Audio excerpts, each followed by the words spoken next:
नमस्कार, आप सभी का स्वागत करती हूँ अपने चैनल ज्ञानोदय में। और आज जिस विषय पर हम चर्चा कर रहे हैं वो है भक्ति काव्य। भक्ति काव्य में कृष्ण काव्य के विषय में हम चर्चा करेंगे। और आशा करती हूँ आप सभी लोग अच्छे से अपनी पढ़ाई कर रहे होंगे और सभी सुरक्षित होंगे, घर में अपना ध्यान रख रहे होंगे अपना और अपने परिवार का। तो यही इस समय की हमारा जो सबसे बड़ा कर्तव्य बनता है वो यही है। एक सामाजिक कर्तव्य या राष्ट्रीय कर्तव्य के रूप में हम इसका निर्वाह करें, क्योंकि ये जो है ये महामारी जो है ये इसका बस कोई भी उपाय नहीं है। बस यही उपाय है कि हम अपने घर में रहें, मतलब बहुत ही अगर बहुत ज़्यादा ज़रूरत हो तभी घर से बाहर निकले। तो इसी तरह से आप सुरक्षित बने रहिए और लगातार जो है अपने सपनों को साकार करने के लिए प्रयास करते रहिए।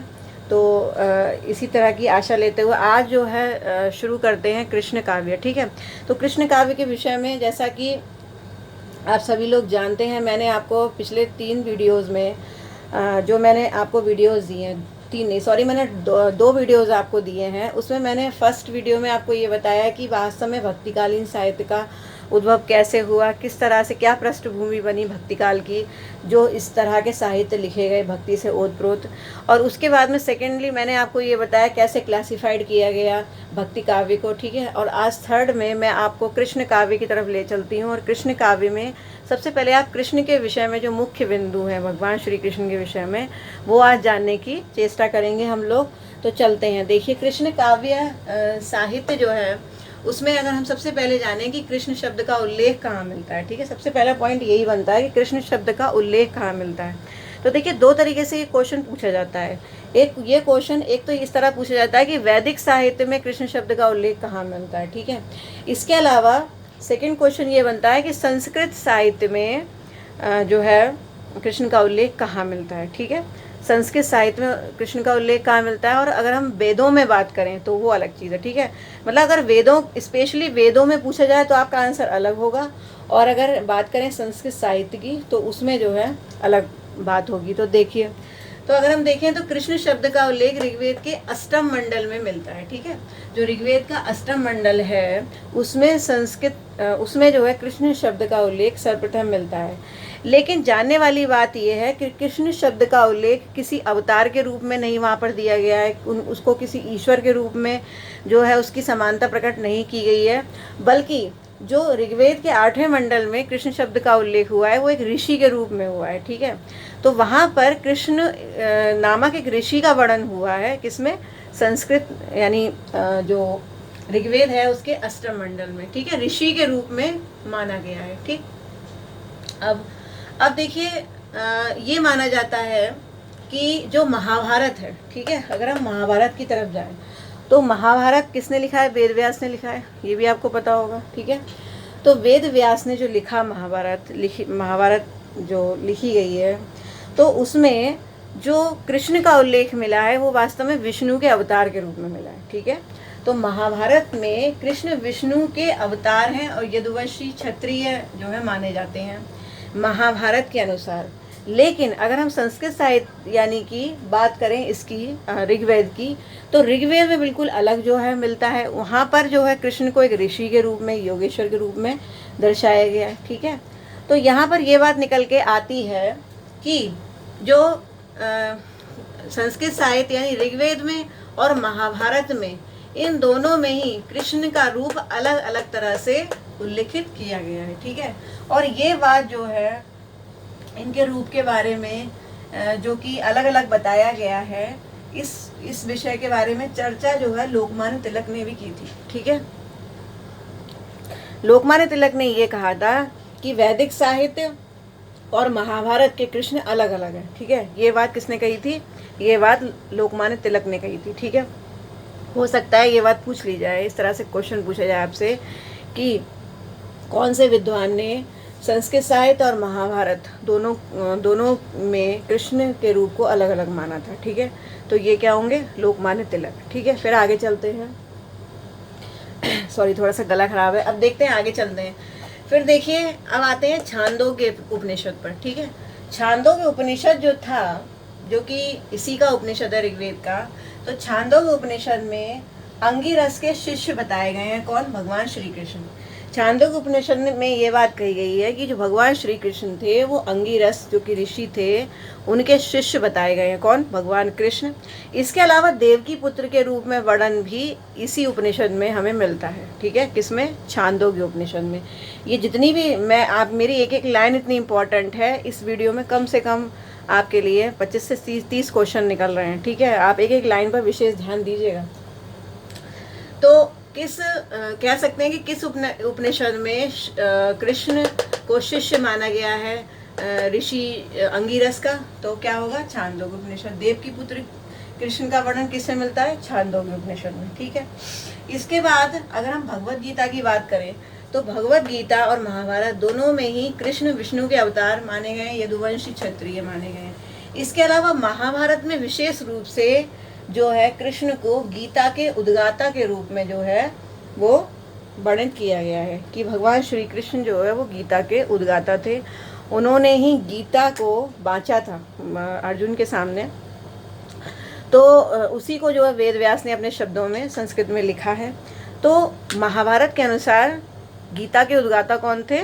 भगवान श्री कृष्ण। ठीक है, ये बात महाभारत में मानी गई है। इसके बाद अगर ये तीनों, ये जो कृष्ण विष्णु के अवतार और यदुवंशी क्षत्रिय, ये दोनों बातें इन दोनों में मानी गई है, महाभारत और भगवत गीता में। ठीक है, इसके अलावा भगवत पुराण, हरिवंश पुराण और पद्म पुराण, ये देखिए पुराण जो हैं वास्तव में इतना वर्णन हमें बाल लीलाओं का महाभारत में या फिर वैदिक साहित्य में नहीं मिलता है।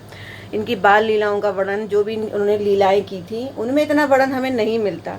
लेकिन अगर हम जब बात करते हैं पुराणों की, ठीक है, तो पुराणों में कृष्ण की लीलाओं का वर्णन हमें सबसे ज़्यादा मिलता है। अब कौन कौन से पुराण है ये भी आप देख लीजिए। जैसे कि भागवत पुराण है, हरिवंश पुराण है, पद्म पुराण है। ठीक है, इनमें जो है सबसे ज़्यादा, इसके अलावा एक पुराण और भी है, ये आप नोट कर सकते हैं, गोपालता पनी उपनिषद। ठीक है, ये उपनिषद है। ठीक है, तो मेन जो है भागवत पुराण, हरिवंश पुराण और पद्म पुराण, ये 3 पुराण ऐसे थे जिसमें कृष्ण की समस्त लीलाओं का वर्णन मिलता है। ठीक है, जिनको पढ़ने से वास्तव में ये ज्ञात हुआ कि भगवान श्री कृष्ण ने कौन कौन सी लीलाएं की थी। ठीक है, समस्त लीलाओं का वर्णन इनमें किया गया है। इसके अलावा आप देखेंगे वैदिक साहित्य में लीलाओं का वर्णन कहीं नहीं मिलता, महाभारत में भी बहुत कम मिलता है, लेकिन समस्त लीलाओं का वर्णन इन तीनों पुराणों में हमें मिलता है। ठीक है, उसके बाद अगर बात करें वासुदेव शब्द की, ठीक है, देखिए वासुदेव शब्द का वर्णन कहाँ मिला? सबसे पहले वासुदेव शब्द को पर्यायवाची माना गया विष्णु का, या हम उल्टा कह सकते हैं विष्णु का पर्यायवाची वासुदेव माना गया। तो विष्णु का पर्यायवाची वासुदेव जो है वो महानारायण उपनिषद में माना गया था। महानारायण उपनिषद में ये इस बात का उल्लेख किया गया है कि जो विष्णु का पर्यायवाची है वो वास्तव में वासुदेव है। ठीक है, तो ये बात कहाँ उल्लिखित है? महानारायण उपनिषद में। उसके बाद देखिए भागवत पुराण की अगर हम बात करें, भागवत पुराण में ये माना गया है कि कृष्ण भक्ति से संबंधित प्रथम संप्रदाय जो है वो माधव संप्रदाय। आप देखिए इतने सारे संप्रदाय पढ़ते हैं। ठीक है, हित हरिवंश, वल्लभ संप्रदाय, अष्टछाप, मतलब बहुत से आप संप्रदाय अभी पढ़ेंगे। मैं नेक्स्ट वीडियो आपको संप्रदाय का ही दूंगी। ठीक है, तो देखिए कृष्ण संप्रदाय इतने अधिक हैं कि गिनती करना मुश्किल है। हालांकि मुख्य मुख्य ही हम लोग पढ़ते हैं, लेकिन ये बात कही गई है भागवत पुराण में कि वास्तव में प्रथम संप्रदाय कृष्ण का माधव संप्रदाय था। ठीक है, और ये जो माधव संप्रदाय था ये प्रथम संप्रदाय था कृष्ण का। इसके अलावा एक जो बड़ी ही आश्चर्य की बात है वो ये है कि भागवत पुराण में ये तो लिखा है कि माधव संप्रदाय जो है वो प्रथम संप्रदाय था जिसमें कृष्ण की लीलाओं का वर्णन है। ठीक है, प्रथम संप्रदाय था, लेकिन उसमें राधा का वर्णन कहीं भी नहीं है। ठीक है, यानी कि कृष्ण का जो प्रथम संप्रदाय भागवत पुराण के अनुसार माधव संप्रदाय, उसमें राधा का कहीं उल्लेख नहीं है, जो कि पहला संप्रदाय था किसका? कृष्ण का। ठीक है, तो माधव संप्रदाय में प्रथम संप्रदाय है ये, और इसमें राधा का कहीं भी उल्लेख नहीं मिलता। लेकिन इस संप्रदाय में एक गोपी का वर्णन जरूर मिलता है। ठीक है, जो माधव संप्रदाय है उसमें एक गोपी का वर्णन मिलता है, जिस गोपी का नाम था आराधना। ठीक है, तो जो गोपी था उसका नाम आराधना था, और आराधना। ठीक है, तो आराधना आप देखिए इसमें राधा वर्ण निकल रहा है आराधना में, रा और धा। तो इसी आराधना शब्द से ये माना गया है कि राधा की उत्पत्ति हुई है। जो राधा शब्द है वो उसकी उत्पत्ति वास्तव में आराधना शब्द से हुई है। ठीक है, तो ये आराधना कोई राधा इस मतलब आराधना नामक गोपिका का वर्णन तो मिलता है इसमें माधव संप्रदाय में, लेकिन राधा का विशेष रूप से उल्लेख नहीं मिलता। इसलिए लोग ये मानते हैं कि आराधना से ही राधा की उत्पत्ति हुई है। ठीक है, उसके बाद चलते हैं गोपालतापनी उपनिषद। ये गोपालतापनी उपनिषद जो था, इसमें सबसे पहले राधा की चर्चा मिलती है। यानी अगर आपसे ये पूछा जाए तो ऐसा कौन सा उपनिषद था जिसमें राधा की सर्वप्रथम चर्चा मिली, तो उसको हम क्या बोलेंगे, गोपालतापनी उपनिषद। ठीक है, तो गोपालतापनी उपनिषद में राधा की प्रथम चर्चा मिलती है और इस उपनिषद में राधा को कृष्ण की प्रेयसी के रूप में वर्णित किया गया है। ठीक है, तो यहाँ तक आ गए। अब इसके बाद फिर आते हैं नेक्स्ट संस्कृत साहित्य की अगर बात करें तो संस्कृत में गीति काव्य किसने लिखा, भगवान कृष्ण और राधा का वर्णन किसने किया गीति काव्य के रूप में, तो वो कौन थे, गीत गोविंद लिखा गया जयदेव के द्वारा। ठीक है, आप जानते हैं सभी लोग गीत गोविंद जयदेव ने लिखा है। तो जयदेव ने जो गीत गोविंद लिखा था उसमें उन्होंने वास्तव में ये संस्कृत का एक गीति काव्य है और इसमें राधा कृष्ण का जो प्रेम वर्णन है उन्होंने बहुत ही मतलब अतुलित वर्णन किया है। वहाँ पर उनके विहार का वर्णन, उनकी रास लीलाओं का वर्णन तो गीत गोविंद में बहुत ही जो है कहना चाहिए बहुत ही मधुर वर्णन किया है उन्होंने। उसके बाद फिर आता है एक ब्रह्मवैवर्त और हरिवंश पुराण। ठीक है, ब्रह्मवैवर्त और हरिवंश पुराण, ये दो पुराण ऐसे थे जिसमें राधा को विशेष महत्व दिया गया है। यानी अगर राधा के विषय में अगर आपको जानना है तो आप कौन से पुराणों को पढ़ेंगे, ब्रह्मवैवर्त और हरिवंश पुराण। ठीक है, विशेष महत्व वाले हैं जिनमें राधा को विशेष महत्व दिया गया है। और इसके अलावा देखिए अब दो तरीके के क्वेश्चन बनते हैं। ठीक है, मैंने आपको बताया कि अगर आपसे ये पूछा जाए कि वैदिक साहित्य में वेदों में कृष्ण शब्द का वर्णन कहाँ मिलता है, तो आप क्या लिखेंगे, आप लिखेंगे ऋग्वेद के 8वें मंडल में कृष्ण शब्द का उल्लेख ऋषि के रूप में मिलता है, लेकिन ये आपको पता होना चाहिए।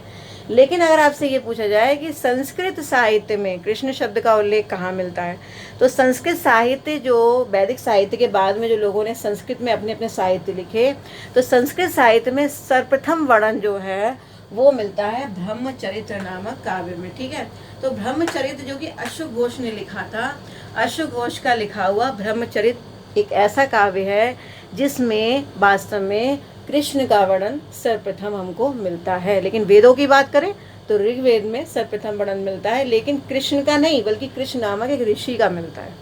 ठीक है, ये बात आपको पता होनी चाहिए। और इसके अलावा कुछ इम्पोर्टेंट चीज़ें और हैं वो भी आपको बता देती हूँ। तो इसके बाद अन्य बिंदु जो कि भगवान श्री कृष्ण के विषय में हमें जानने हैं।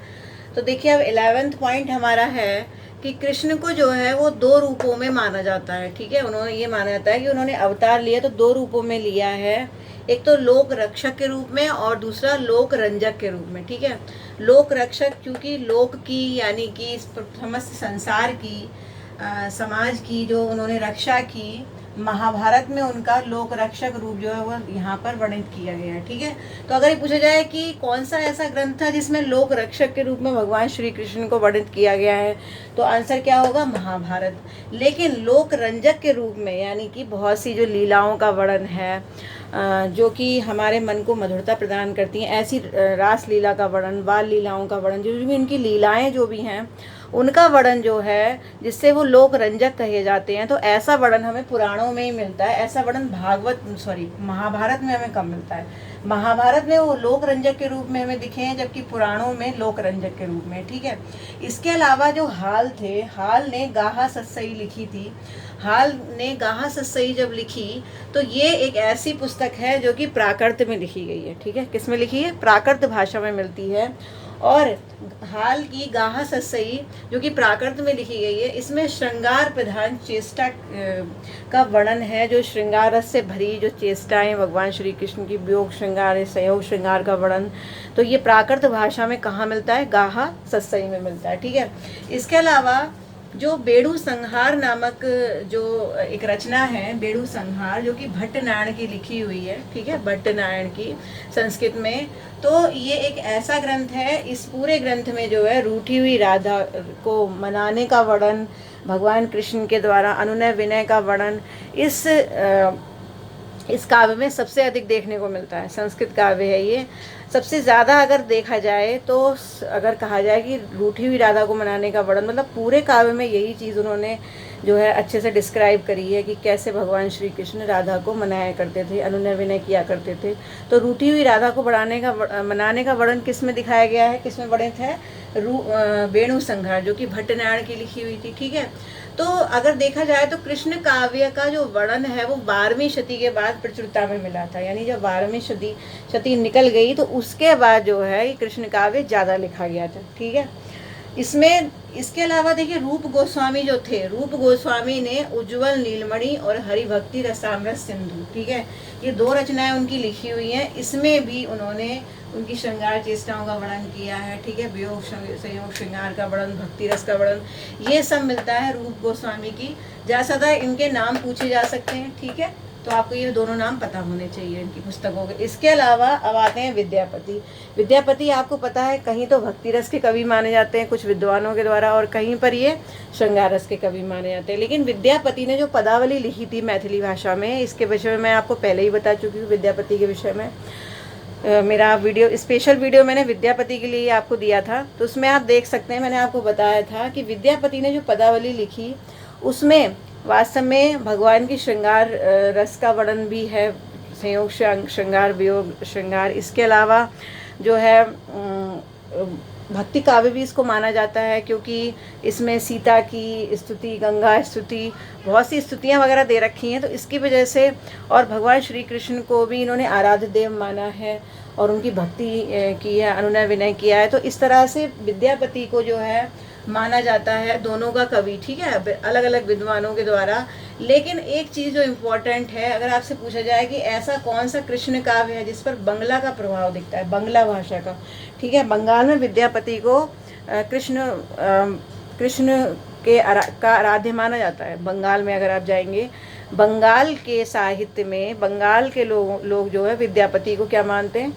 कृष्ण साहित्य के कवि मानते हैं। और उन्होंने जो है ये माना है कि वास्तव में पदावली में जो है श्रृंगार रस का प्रभाव ज़्यादा है। ठीक है, श्रृंगार रस का प्रभाव ज़्यादा है और बंगला का प्रभाव विशेष रूप से दिखाई देता है पदावली में, किसकी? विद्यापति की। ठीक है, इसके अलावा नामदेव ने कृष्ण का वर्णन किया है। तो ऐसे तो बहुत से, अभी मीराबाई भी आएंगी, मतलब कमी नहीं है। अभी तो आप देखिए, जब मैं आपको नेक्स्ट वीडियो दूंगी तो उसमें विभिन्न संप्रदायों के नाम बताऊंगी कि कृष्ण के कौन कौन से संप्रदाय थे। संप्रदायों की संख्या बहुत ज़्यादा है। ठीक है, 100 से ऊपर संप्रदाय अगर देखा जाए। लेकिन हम जो मुख्य अपने हिंदी साहित्य के अंतर्गत पढ़ते हैं पीजीटी और नेट के लिए, मैं आपको वही करवाऊंगी। 10-11 संप्रदाय, उनके विषय में आपको पता होने चाहिए मुख्य बिंदु। और यही जो है मेरा अगला टॉपिक होगा, कृष्ण संप्रदाय। ठीक है, विभिन्न कृष्ण संप्रदाय। तो पूछा जाता है कि संप्रदाय को देने वाले कौन थे। ठीक है, संप्रदायकर्ता का नाम, इसके अलावा संप्रदाय की जो मुख्य बातें वो सब पूछी जाती है। तो वो आपको नेक्स्ट वीडियो में मिलेंगी। तो आशा करती हूँ आप कृष्ण के संबंध में मुख्य बिंदुओं को जानकर आपको अच्छा लगा होगा, आपको बहुत अच्छा ज्ञान भी मिला होगा।